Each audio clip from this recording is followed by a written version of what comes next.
샬롬 반갑습니다. 다시 시작하는 제자훈련. 오늘은 2단원 2가 우리는 고아가 아니다 입니다. 2단원 내 안에 계신 예수 그리스도 암송 말씀은 고린도 후서 13장 5절 말씀.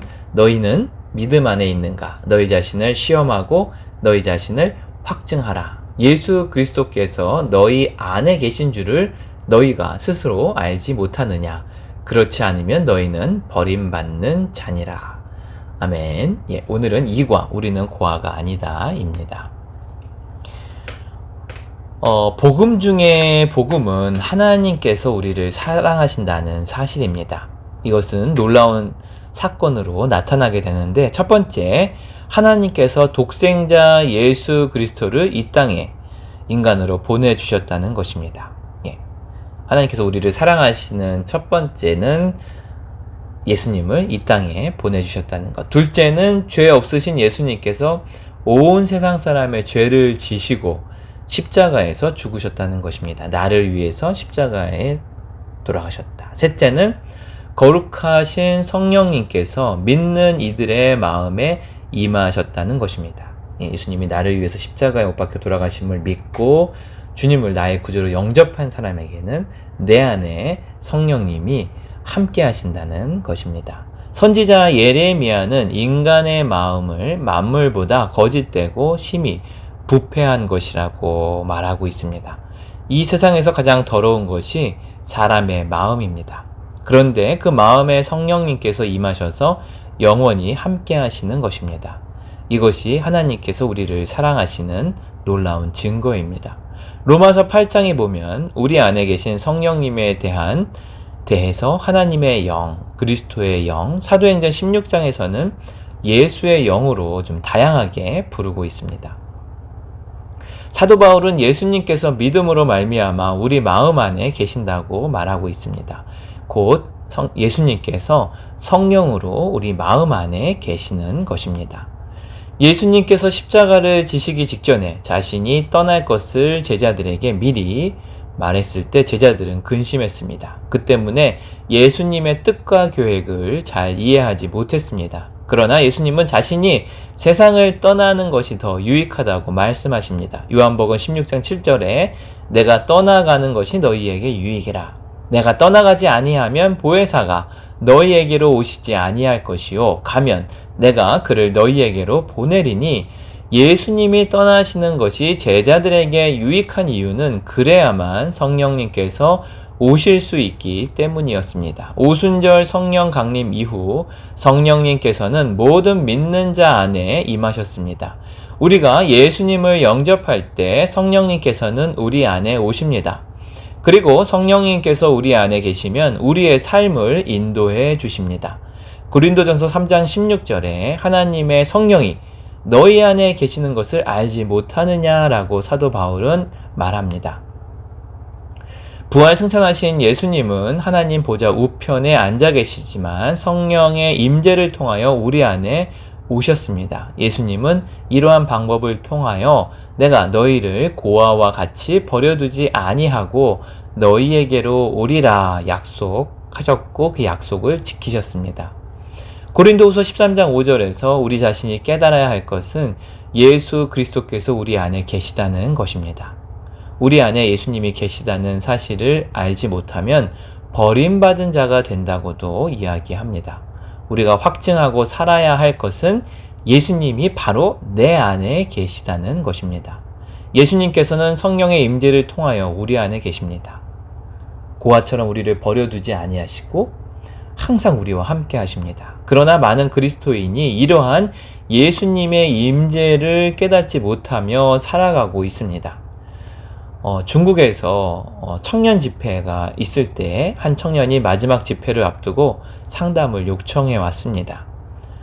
유기성 목사님이 이제 중국에 있는 집회를 인도할 때 한 청년이 상담을 했었나 봐요.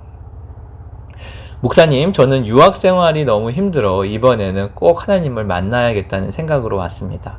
다른 친구들은 다 은혜를 받는데 저만 지금까지 은혜를 받지 못하고 있습니다. 오늘 마지막 날인데 오늘까지 은혜를 받지 못하면 저는 큰일 납니다 라며 눈물을 흘렸습니다.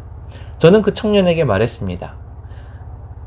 당신이 은혜를 못 받았다고 울면서 상담할 정도면 이미 성령님께서 당신 안에 역사하고 계신 것입니다. 지금 은혜 받기를 사모하는 마음을 주신 분이 누구일까요? 지금 성령님께서 당신에게 너무 강하게 역사하시는 것이 저는 느껴집니다. 오늘은 이렇게 기도하면 어떨까요? 주님, 제 마음에 강력하게 역사해 주셔서 감사합니다. 주님, 오늘은 더 강력하게 역사해 주세요. 그날 밤 그 청년은 놀라운 은혜를 받았습니다. 주님의 어루만져 주시는 은혜를 경험하였습니다.